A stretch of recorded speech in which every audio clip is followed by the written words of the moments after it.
Israel Iran ನಡುವೆ ಸಂಘರ್ಷ ತೀವ್ರಗೊಳ್ತಾ ಇದೆ. ದಾಳಿ ಪ್ರತಿದಾಳಿ ಜೋರಾಗ್ತಾ ಇದೆ. ಎಲ್ಲವೂ ಕೂಡ ಉಡಿಸಾಗ್ತಾ ಇದೆ. ಇರಾನ್ನ ಇಬ್ಬರು ಕಮಾಂಡರ್ಗಳ ಹತ್ಯೆಯಾಗಿದ್ದು ಇಸ್ರೇಲ್ ಇರಾನ್ ಯುದ್ಧಕ್ಕೆ ರಷ್ಯಾ ಕೂಡ ಎಂಟ್ರಿ ಕೊಟ್ಟಿದೆ. ಇರಾನ್ ಪರ ನಿಲ್ಲುವಂತೆ ಕೇಂದ್ರಕ್ಕೆ ಸಿಎಂ ಸಿದ್ದರಾಮಯ್ಯನವರು ಮನವಿ ಮಾಡಿಕೊಂಡಿದ್ದಾರೆ. ಯುದ್ಧ ಪೀಡಿತ ಭೂಮಿಯಿಂದ ಕನ್ನಡಿಗರು ವಾಪಸ್ ಆಗಿದ್ದಾರೆ. ಇನ್ನು ಬೈಕ್ ನಿಲ್ಲಿಸುವಂತಹ ವಿಚಾರಕ್ಕೆ ಮಾರಾಮಾರಿಯೇ ನಡೆದು ಹೋಗಿದೆ. ಹಸಿವಿನ ಕೆಚ್ಚಲನ್ನು ಕೊಯ್ದು ಕಿಡಿಗೇಡಿಗಳು ವಿಕೃತಿಯನ್ನು ಮೆರೆದಿದ್ದಾರೆ. ವಿದ್ಯುತ್ ಸ್ಪರ್ಶಿಸಿ ಬಾಲಕ ಸಾವು ಪ್ರಕರಣ ಒಂದು ದಿನ ಕಳೆದರೂ ನಡೆಯದ ಮರಣೋತ್ತರ ಪರೀಕ್ಷೆ. ಪಬ್ಲಿಕ್ ಟಿವಿಯ ವರದಿ ಬೆನ್ನಲ್ಲೇ ಎಚ್ಚೆತ್ತುಕೊಂಡ ಪೊಲೀಸರು ಕರೆಂಟ್ ಬಿಲ್ ಕಟ್ಟದಿದ್ದಕ್ಕೆ ಬೆಸ್ಕಾಂ ಅಧಿಕಾರಿಗಳ ಅಮಾನವೀಯತೆ. ಸರ್ಕಾರದ ವಿರುದ್ಧ ಎಚ್.ಕೆ. ಪಾಟೀಲ್ ಬಹಿರಂಗ ಅಸಮಾಧಾನ. ಇದೆಲ್ಲದರ ಸಂಕ್ಷಿಪ್ತ ಮಾಹಿತಿ ಕರ್ನಾಟಕ ಟಾಪ್ 20ಯಲ್ಲಿ. ಇಸ್ರೇಲ್ ಇರಾನ್ ನಡುವೆ ನಡೆಯುತ್ತಿರುವ ಸಂಘರ್ಷ ಸದ್ಯಕ್ಕೆ ನಿಲ್ಲುವ ಲಕ್ಷಣಗಳು ಕಂಡುಬರ್ತಾ ಇಲ್ಲ. 9ನೇ ದಿನವೂ ಇರಾನ್ ಇಸ್ರೇಲ್ ಪರಸ್ಪರ ದಾಳಿ ಪ್ರತಿದಾಳಿಯನ್ನು ನಡೆಸ್ತಾ ಇದೆ.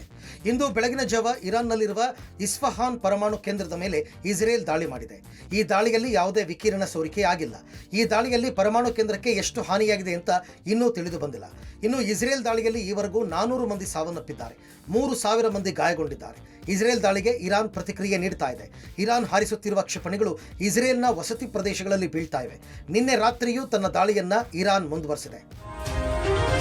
ಇಸ್ರೇಲಿ ರಕ್ಷಣಾ ಪಡೆಗಳು ಇರಾನ್ನ ಕ್ರಾಂತಿಕಾರಿ ಗಾರ್ಡ್ ವಾಯುಪಡೆಯ 2ನೇ ಮಾನವರಹಿತ ವೈಮಾನಿಕ ವಾಹನದ ವಿಭಾಗದ ಕಮಾಂಡರ್ ಅಮೀನ್ ಜಡ್ಜಿಯನ್ನ ಫೈಟರ್ ಜೆಟ್ ಬಳಸಿ ಕೊಂದಿರೋದಾಗಿ ಹೇಳಿಕೊಂಡಿದೆ. ನೈಋತ್ಯ ಇರಾನ್ನ ಅಹ್ವಾಜ್ ಪ್ರದೇಶದಿಂದ ಇಸ್ರೇಲ್ ರಾಜ್ಯದ ಪ್ರದೇಶದ ಕಡೆಗೆ 100 ಮಾನವರಹಿತ ವೈಮಾನಿಕ ವಾಹನಗಳನ್ನು ಉಡಾಯಿಸುವಲ್ಲಿ ಅಮೀನ್ ಜುಡ್ಜಿ ಪ್ರಮುಖ ಪಾತ್ರ ವಹಿಸಿದ್ರು. ಈ ಹಿನ್ನೆಲೆಯಲ್ಲಿ ಅಮೀನ್ ಜುಡ್ಜಿಯನ್ನ ಇಸ್ರೇಲ್ ಟಾರ್ಗೆಟ್ ಮಾಡಿದೆ. ಮತ್ತೊಂದು ದಾಳಿಯಲ್ಲಿ ಇರಾನ್ ಶಸ್ತ್ರಾಸ್ತ್ರ ವಿಭಾಗದ ಕಮಾಂಡರ್ ಬೆಹನಮ್ ಶಹ್ರಿಯಾರಿಯನ್ನ ಇಸ್ರೇಲ್ ಸೇನೆ ಹತ್ಯೆ ಮಾಡಿದೆ. ಪಶ್ಚಿಮ ಇರಾನ್ನಲ್ಲಿ ಪ್ರಯಾಣಿಸ್ತಾ ಇದ್ದಾಗ ಇಸ್ರೇಲ್ನಿಂದ 1000 ಕಿಲೋಮೀಟರ್ಗಿಂತ ಹೆಚ್ಚು ದೂರದಿಂದ ಟಾರ್ಗೆಟ್ ಮಾಡಿ ಹತ್ಯೆ ಮಾಡಲಾಗಿದೆ. ಐಆರ್ಜಿಸಿಯಲ್ಲಿನ ಕುಡ್ಸ್ ಫೋರ್ಸ್ನ ಶಸ್ತ್ರಾಸ್ತ್ರ ವರ್ಗಾವಣೆ ಘಟಕದ ಕಮಾಂಡರ್ ಆಗಿದ್ದ ಶಹ್ರಿಯಾರಿ ಇರಾನ್ನ ಎಲ್ಲ ಶಸ್ತ್ರಾಸ್ತ್ರಗಳ ವರ್ಗಾವಣೆಗೆ ಮುಂದಾಳತ್ವ ವಹಿಸ್ತಾ ಇದ್ರು.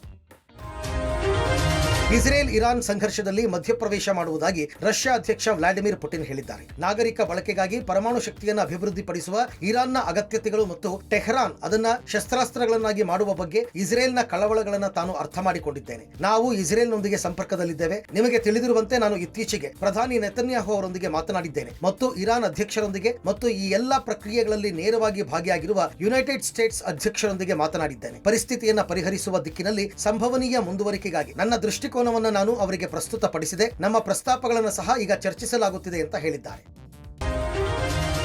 ಇರಾನ್ ಮೇಲೆ ಇಸ್ರೇಲ್ ನಡೆಸ್ತಾ ಇರುವ ದಾಳಿಯನ್ನ ಸಿಎಂ ಸಿದ್ದರಾಮಯ್ಯ ಖಂಡಿಸಿದ್ದಾರೆ. ಯುದ್ಧದಲ್ಲಿ ಇರಾನ್ ಪರ ಭಾರತ ನಿಲ್ಲಬೇಕು ಅಂತ ಸೋನಿಯಾ ಗಾಂಧಿ ಲೇಖನವನ್ನ ಸಿಎಂ ಸಿದ್ದರಾಮಯ್ಯ ಹಂಚಿಕೊಂಡಿದ್ದಾರೆ. ಸದ್ಯ ಎರಡೂ ದೇಶಗಳೊಂದಿಗೂ ಉತ್ತಮ ಬಾಂಧವ್ಯವನ್ನು ಭಾರತ ಹೊಂದಿದೆ. ಇದುವರೆಗೂ ತನ್ನ ಬೆಂಬಲ ಯಾರಿಗೆ ಅನ್ನೋದನ್ನ ಭಾರತ ಘೋಷಿಸಿಲ್ಲ. ಆದರೆ ಯುದ್ಧ ನಿಲ್ಲಿಸಿ ಶಾಂತಿ ಕಾಪಾಡುವಂತೆ ಭಾರತದಿಂದಲೂ ಮನವಿ ಮಾಡಲಾಗಿದೆ. ಆದರೆ ಇರಾನ್ಗೆ ಬೆಂಬಲ ಘೋಷಿಸುವಂತೆ ಕಾಂಗ್ರೆಸ್ನಿಂದ ಒತ್ತಾಯಿಸಲಾಗ್ತಾ ಇದೆ. ಅಲ್ಲದೆ ಇಸ್ರೇಲ್ ಕಾನೂನು ಉಲ್ಲಂಘಿಸಿದೆ. ಭಾರತದ ಸಂಕಷ್ಟದ ದಿನಗಳಲ್ಲಿ ಇರಾನ್ ಒಟ್ಟಿಗೆ ನಿಂತಿತ್ತು. ಕಾಶ್ಮೀರದ ವಿಚಾರದಲ್ಲಿಯೂ ಭಾರತದ ಪರ ಧ್ವನಿ ಎತ್ತಿತ್ತು. ಮಧ್ಯಪ್ರಾಚ್ಯದ ಈ ಅಶಾಂತಿಯ ಸಂದರ್ಭದಲ್ಲಿ ಭಾರತ ಇರಾನ್ ಪರ ನಿಂತು ಮಾತನಾಡಬೇಕಾಗಿದೆ. ಈ ಹಿಂದೆ ಗಾಜಾದ ವಿಚಾರ, ಈಗ ಇರಾನ್ ವಿಚಾರದಲ್ಲಿ ಭಾರತ ಮೌನ ಸರಿಯಲ್ಲ. ಅಂತಾರಾಷ್ಟ್ರೀಯ ಮಟ್ಟದಲ್ಲಿ ದೇಶಗಳ ಮಧ್ಯೆ ಶಾಂತಿ ಸೌಹಾರ್ದತೆ ನೆಲೆಸದೇ ಇದ್ರೆ ಸಂಕಷ್ಟ ಎದುರಾಗಲಿದೆ ಅಂದಿದ್ದಾರೆ. ಇರಾನ್ ಇಸ್ರೇಲ್ ನಡುವಿನ ಸಂಘರ್ಷ ತಾರಕಕ್ಕೇರಿದೆ. ಈ ನಡುವೆ 2 ಪ್ರತ್ಯೇಕ ವಿಮಾನಗಳಲ್ಲಿ ಕನ್ನಡಿಗರು ಇರಾನ್ನಿಂದ ಸುರಕ್ಷಿತವಾಗಿ ವಾಪಸ್ಸಾಗಿದ್ದಾರೆ. 16 ಕನ್ನಡಿಗರು ತಾಯ್ನಾಡಿಗೆ ವಾಪಸ್ಸಾಗಿದ್ದಾರೆ. 16 ಕನ್ನಡಿಗರು ಗೌರಿಬಿದನೂರು ತಾಲೂಕಿನ ಅಲಿಪುರ ನಿವಾಸಿಗಳಾಗಿದ್ದಾರೆ. ಇರಾನ್ಗೆ ವಿದ್ಯಾಭ್ಯಾಸಕ್ಕಾಗಿ ಹೋಗಿದ್ದ ವಿದ್ಯಾರ್ಥಿಗಳು, ಪ್ರವಾಸಕ್ಕೆ ಹೋಗಿದ್ದವರು ಸುರಕ್ಷಿತವಾಗಿ ವಾಪಸ್ಸಾಗಿದ್ದಾರೆ. ಭಾರತ ಸರ್ಕಾರ ಹಾಗೂ ರಾಜ್ಯ ಸರ್ಕಾರ ಆಪರೇಷನ್ ಸಿಂಧುಗೆ ಧನ್ಯವಾದ ಅರ್ಪಿಸಿದ್ದಾರೆ. ಇನ್ನು ಇರಾನ್ನಿಂದ ವಾಪಸ್ಸಾದ ಮಕ್ಕಳನ್ನ ತಬ್ಬಿ ಪೋಷಕರು ಕಣ್ಣೀರಿಟ್ಟಿದ್ದಾರೆ. ಇಂಟರ್ನೆಟ್ ಎಲ್ಲ ಫುಲ್ ಬಂದಿತ್ತು ಇರಾನ್ ಅಲ್ಲಿ, ಅದಕ್ಕೆ ಕಾಂಟ್ಯಾಕ್ಟ್ ಆಗಿಲ್ಲ. ಒಂದು ಸೌಂಡ್ ಬಂದ್ರೇನು ಭಯ, ಆಂಬುಲೆನ್ಸ್ ಸೌಂಡ್ ಬಂದ್ರೆ ಭಯ, ಆ ತರ ಇತ್ತು. ನಮಗೆ ರಾತ್ರಿ ನಿದ್ದೆ ಇಲ್ಲ, ಆ ತರ ಇತ್ತು. ಬಟ್ ನಮ್ಮ ಇಂಡಿಯನ್ ಗೌರ್ಮೆಂಟ್ ಇಂದ ನಮ್ಗೆ ಒಂದು ಮೆಸೇಜ್ ಬಂತು. 3 ದಿವಸದಿಂದ ಇಂಡಿಯನ್ ಎಂಬಾಸಿ ಅವರು ನಮ್ಗೆ ಹೆಲ್ಪ್ ಮಾಡಿ ಇಲ್ಲಿ ಕಳಿಸಿದ್ದಾರೆ. ಅವ್ರದ್ದು ಧನ್ಯವಾದಗಳು. ನಮಗೆ ದೇವರ ಮೇಲೆ ಕಾನ್ಫಿಡೆನ್ಸ್ ಇತ್ತು, ಇರಾನ್ ಅಲ್ಲಿ ಅವರು ಸೇಫ್ ನಲ್ಲಿ ಇರ್ತಾರಂತ. We are thanks for Indian embassy and everybody thanks for media also. ಬೆಂಗಳೂರಿನಲ್ಲಿ ಪದೇ ಪದೇ ಹಸುವಿನ ಮೇಲೆ ಕ್ರೌರ್ಯ ನಡೆಯುತ್ತಲೇ ಇದೆ. ಇದೀಗ ಹಸುವಿನ ಕೆಚ್ಚಲು ಕೊಯ್ದು ದುಷ್ಕರ್ಮಿಗಳು ವಿಕೃತಿ ಮೆರೆದಿದ್ದಾರೆ. ಯಶವಂತಪುರ ವಿಧಾನಸಭಾ ಕ್ಷೇತ್ರದ ಚಿಕ್ಕನಹಳ್ಳಿ ಗ್ರಾಮ ಪಂಚಾಯಿತಿ ವ್ಯಾಪ್ತಿಯ ಸೂಲಿವಾರ ಗ್ರಾಮದಲ್ಲಿ ಈ ಘಟನೆ ನಡೆದಿದೆ. ನಿನ್ನೆ ಮಧ್ಯಾಹ್ನ 3 ಗಂಟೆಗೆ ಈ ಘಟನೆ ನಡೆದಿದ್ದು, ಚಿಕಿತ್ಸೆ ಫಲಕಾರಿಯಾಗದೆ ಹಸು ಸಾವನ್ನಪ್ಪಿದೆ. ಮರಿ ಬಸವಯ್ಯ ಎಂಬುವರು ಹಸುವಿನ ಮಾಲೀಕರಾಗಿದ್ದು, ತನ್ನ ಮೇಲಿನ ದ್ವೇಷಕ್ಕೆ ಗುರು ಸಿದ್ದಪ್ಪ ಹಾಗೂ ಸಹೋದರರು ಸೇರಿಕೊಂಡು ಹಸುವಿನ ಕೆಚ್ಚಲು ಕತ್ತರಿಸಿದ್ದಾರೆ ಅಂತ ಆರೋಪಿಸಿದ್ದಾರೆ. ಏನೇ ಸಿಟ್ಟಿದ್ರೂ ನೇರವಾಗಿ ಮಾತನಾಡಬೇಕು, ಈ ತರ ಹಸುವನ್ನ ಸಾಯಿಸೋದು ಎಷ್ಟು ಸರಿ ಅಂತ ಮಾಲೀಕರು ಕಣ್ಣೀರು ಹಾಕಿದ್ದಾರೆ. ತಾವರೆಕೆರೆ ಪೊಲೀಸ್ ಠಾಣಾ ವ್ಯಾಪ್ತಿಯಲ್ಲಿ ದೂರು ದಾಖಲಾಗಿದೆ. ಜಮೀನು ಮಾಲೀಕರಾದ ಗುರುಸಿದ್ದಪ್ಪ ಅವರ ಫ್ಯಾಮಿಲಿ ಮೇಲೆ ಅನುಮಾನ. ಹಸು ಮೇಯಕ್ಕೆ ಏನೂ ಇಲ್ಲ, ಎಲ್ಲ ಹುಟ್ಟಿರೋ ಭೂಮಿ, ಏನು ಮೇವೇ ಇಲ್ಲ. ಅದೇ ಹಳೆ ವೈಷಮ್ಯ ಇಟ್ಕೊಂಡು ಆ ಥರ ಮಾಡಿರ್ಬೋದು ಅಂತ ಅನುಮಾನ. ಬೆಸ್ಕಾಂ ನಿರ್ಲಕ್ಷ್ಯದಿಂದಾಗಿ ಕೆಆರ್ಪುರಂನಲ್ಲಿ ಹೈಟೆನ್ಷನ್ ವೈರ್ ತಗುಲಿ 10 ವರ್ಷದ ಬಾಲಕ ಅನಂತ್ ನಿನ್ನೆ ಮೃತಪಟ್ಟಿದ್ದ. ಆದರೆ ಬೆಂಗಳೂರಿನ ಪೊಲೀಸರು ಮಾನವೀಯತೆಯನ್ನೇ ಮರೆತು ಬಿಟ್ಟಿದ್ರು. ಎಫ್ಐಆರ್ ಆಗಿ ಗಂಟೆಗಳೇ ಕಳೆದಿದ್ರು. ಮಗು ಮೃತಪಟ್ಟು 1 ದಿನ ಕಳೆದ್ರು. ಮಗುವಿನ ಮೃತದೇಹದ ಮರಣೋತ್ತರ ಪರೀಕ್ಷೆ ನಡೆದಿರಲಿಲ್ಲ. ಮಗುವಿನ ಮೃತದೇಹ ಪಡೆಯಲು ಆಸ್ಪತ್ರೆಯ ಶವಾಗಾರದ ಮುಂದೆ ಕುಟುಂಬಸ್ಥರು ಕಣ್ಣೀರಿಡುವ ದೃಶ್ಯ ಕರಳು ಹಿಂಡುವಂತಿತ್ತು. ಮಗು ನೆನೆದು ಅತ್ತು ಮೃತ ಮಗುವಿನ ತಾಯಿ ನಿಶಕ್ತರಾಗಿದ್ರು. ಈ ಬಗ್ಗೆ ಪಬ್ಲಿಕ್ ಟಿವಿಯಲ್ಲಿ ವರದಿ ಪ್ರಸಾರವಾಗ್ತಿದ್ದಂತೆ ಎಚ್ಚೆತ್ತ ಪೊಲೀಸರು ವಿಕ್ಟೋರಿಯಾ ಆಸ್ಪತ್ರೆಗೆ ಓಡೋಡಿ ಬಂದ್ರು. ಬಾಲಕನ ಮರಣೋತ್ತರ ಪರೀಕ್ಷೆಗೆ ಅನುಮತಿ ನೀಡಿದ್ರು. ಮರಣೋತ್ತರ ಪರೀಕ್ಷೆ ಬಳಿಕ ಬಾಲಕನ ಮೃತದೇಹ ಪೋಷಕರಿಗೆ ಹಸ್ತಾಂತರ ಮಾಡಲಾಯಿತು.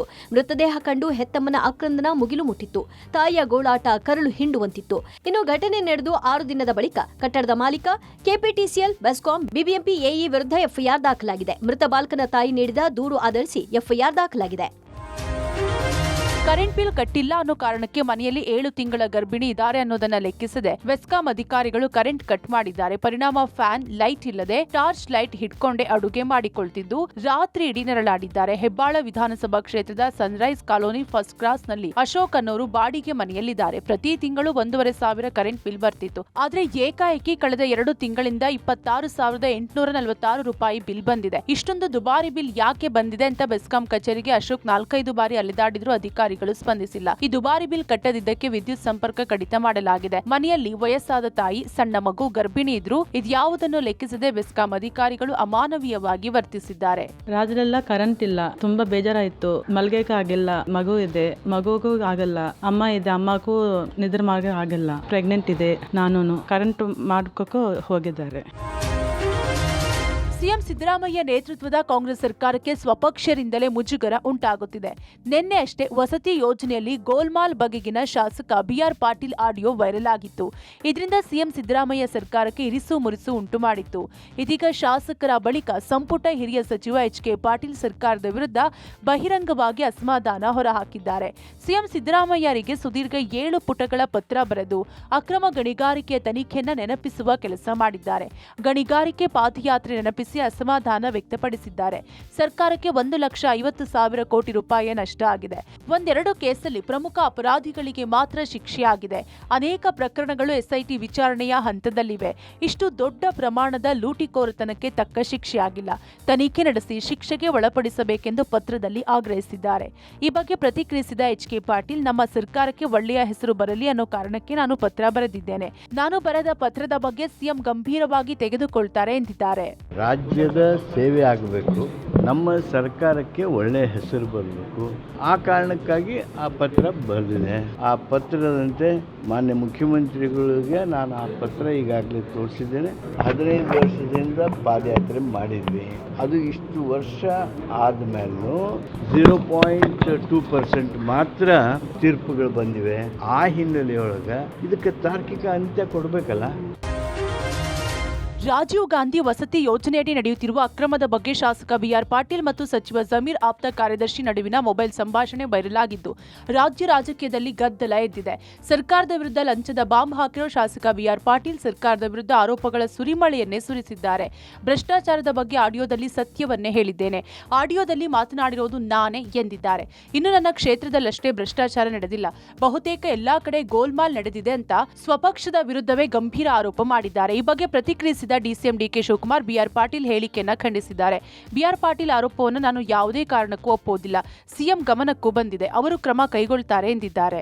ಅವರು ಪ್ರೈವೇಟ್ ಸೆಕ್ರೆಟರಿ ಜೊತೆಗೆ ಏನು ಮಾತಾಡಬೇಕು ಎಲ್ಲ ಮಾತಾಡಿದ್ದೀನಿ. ಅದಕ್ಕೆ ಇವತ್ತು ಕೂಡ ನಾನು ಬದ್ಧನಾಗಿದ್ದೀನಿ. ಕರೆದ್ರೆ ಮಾತಾಡ್ತೇನೆ, ಹೋಗಿ ಡಿ ಕೆ ಶಿವಕುಮಾರ್ ಹತ್ರ ಮಾತಾಡ್ತೇನೆ. ಸೀಮಿತವಾಗಿ ನನ್ನ ಕ್ಷೇತ್ರಕ್ಕೆ ನಾನು 2,000 ಮನೆಗಳು ಕೇಳಿದ್ದೆ. 4 ಪತ್ರ ಬರದೆ ಆಗಲಿಲ್ಲ. ಆದರೆ ಅದೇ ಗ್ರಾಮ ಪಂಚಾಯತ್ ಅಧ್ಯಕ್ಷರು ಪತ್ರ ತಗೊಂಡು ಹೋದರೆ ಮಾಡ್ಕೊಂಬಂದರು. ಇಲ್ಲೇ ಇದೆ ಹೆಂಗೆ ಸಾಧ್ಯತೆ ಇದು ಕಮಾಲ್. ಇದು ನಂದು ಒಂದು ಕ್ಷೇತ್ರದಲ್ಲ, ಇನ್ನೂ ಭಾಳ ಕ್ಷೇತ್ರದಲ್ಲಿ ಆಗಿದೆ. ಐ ಥಿಂಕ್ ನಾನು ಯಾವ ಕಾರಣಕ್ಕೂ ಒಪ್ಪುದಿಲ್ಲ. ಅವರು ಮಾತಾಡೋದು ಏನು ಮಾತಾಡಿದ್ದಾರೋ ಅನ್ನೋದು ನನಗಿನ್ನೂ ಅರ್ಥ ಆಗಿಲ್ಲ. ಚೀಫ್ ಮಿನಿಸ್ಟ್ರು ಗಮನಕ್ಕೆ ಅದಾಗಲೇ ಬಂದಿದೆ. ಚೀಫ್ ಮಿನಿಸ್ಟರ್ ಅದಕ್ಕೆ ಏನು ಬೇಕು ಕ್ರಮ ತೆಗೆದುಕೊಂಡು ಮಾಡ್ತೀವಿ. ರಾಜ್ಯ ರಾಜಕಾರಣದಲ್ಲಿ ಬಿಆರ್ ಪಾಟೀಲ್ ಆಡಿಯೋ ಹಲ್ಚಲ್ಲೇ ಬಿಸಿದೆ. ಇದನ್ನೇ ಅಸ್ತ್ರ ಮಾಡಿಕೊಂಡ ಬಿಜೆಪಿ ಸರ್ಕಾರದ ಮೇಲೆ ಮುಗಿಬಿದ್ದಿದೆ. ಶಾಸಕರೇ ಹೇಳಿದ್ದಾರೆ ಅಂದ್ರೆ ಸ್ಪಷ್ಟೀಕರಣ ಪಡೆಯುವುದು ಬೇಡ. ಈ ಬಗ್ಗೆ ತನಿಖೆಗೆ ಆದೇಶ ಮಾಡಬೇಕು. ವಸತಿ ಸಚಿವ ಜಮೀರ್ ರಾಜೀನಾಮೆ ಪಡೆಯಬೇಕು ಅಂತ ಈಶ್ವರಪ್ಪ ಆಗ್ರಹಿಸಿದ್ದಾರೆ. ರಾಜ್ಯ ಸರ್ಕಾರದಲ್ಲಿ ಭ್ರಷ್ಟಾಚಾರ ತುಂಬಿದೆ. ಸಿದ್ದರಾಮಯ್ಯ ಆಡಳಿತದಲ್ಲಿ ಹಿಡಿತ ಕಳೆದುಕೊಂಡಿದ್ದಾರೆ. ಆದಷ್ಟು ಬೇಗ ರಾಜೀನಾಮೆ ಕೊಟ್ಟು ಹೋಗುವುದು ಒಳ್ಳೆಯದು ಅಂತ ಜಗದೀಶ್ ಶೆಟ್ಟರ್ ಹೇಳಿದ್ದಾರೆ. ಸರ್ಕಾರದ ವಿರುದ್ಧ ಕೇಂದ್ರ ಸಚಿವ ಪ್ರಹ್ಲಾದ್ ಜೋಶಿ ವಾಗ್ದಾಳಿ ನಡೆಸಿದ್ದಾರೆ. ಅದು ಜಮೀರ್ ಅಹಮದ್ ಇನ್ನೂ ಬಾಯಿ ಬಿಡದೇ ಇರೋದ್ರಿಂದ, ಅದರಲ್ಲಿ ಅವರ ಇಲಾಖೆಯಲ್ಲಿ ಯಾರು ದುಡ್ಡು ಕೇಳಿದ್ದಾರೆ ಬಿಟ್ಟಿದ್ದಾರೆ ಬಾಯಿ ಬಿಡದೇ ಇರೋದ್ರಿಂದ ಇನ್ನೂ ಅನುಮಾನಗಳಾಗ್ತಾ ಇದೆ. ಹಾಗಾಗಿ ಮುಖ್ಯಮಂತ್ರಿಗಳು ಇಮ್ಮಿಡಿಯೇಟಾಗಿ ಜಮೀರ್ ಅಹಮದ್ ಅವ್ರನ್ನ ಇಲಾಖೆಯಿಂದ ರಾಜೀನಾಮೆ ತಗೊಂಡು ತನಿಖೆ ನಡೆಸಲಿ. ಅತಿ ಮಿತಿಮೀರಿದಂಥ ಭ್ರಷ್ಟಾಚಾರ ಕಾಂಗ್ರೆಸ್ ಸರ್ಕಾರದಲ್ಲಿ ನಡೆದು ಅಂಥೇಳಿ ಅದಕ್ಕೆ ಪ್ರೈಮಾಪೇಶಿಯ ಪ್ರೂವ್ ಇವತ್ತು BR ಪಾಟೀಲ್ರ ಒಂದು ಹೇಳಿಕೆಯಿಂದ ಬಂದದ. ಅವರು ಆಡಿಯೋ ರಿಲೀಸ್ ಆದಮೇಲೆ ಅದರ ಮುಖಾಂತರ ಈ ಒಂದು ಸರ್ಕಾರದ ಭ್ರಷ್ಟಾಚಾರ ಇವತ್ತು ಏನು ತಾಂಡವಾಡ್ತಾ ಇದೆ ಅದು ಹೊರಗೆ ಬಂದಿದೆ ಅನ್ನುವಂಥ ಮಾತು ಹೇಳ್ತೀನಿ. ಈಗ ಆಡಿಯೋ ಹೊರಗೆ ಬಂದದ. ಉತ್ತರ ಕರ್ನಾಟಕದ ಅನೇಕ ಶಾಸಕರು ನಮಗೆ ಅಭಿವೃದ್ಧಿಗೆ ದುಡ್ಡಿಲ್ಲ, ಭ್ರಷ್ಟಾಚಾರ ನಡೆದದ ಅಂತ ಹೇಳಿದ್ದಾರೆ. ನಾವೇನಾದರೂ ಹೇಳಿದರೆ ಸುಳ್ಳು. BJPಯವರಿಗೆ ಕೆಲಸ ಇಲ್ಲ ಮಾಡೋದಕ್ಕೆ. ಭ್ರಷ್ಟರವರು 40% ಹಿಂಗೆ ಏನೇನೋ ಮಾತಾಡ್ತಾರೆ. ಹೇಳಲ್ಲ ಮುಖ್ಯಮಂತ್ರಿಗಳು ರಿಯಾಕ್ಷನ್ ಕೊಡಲಿ.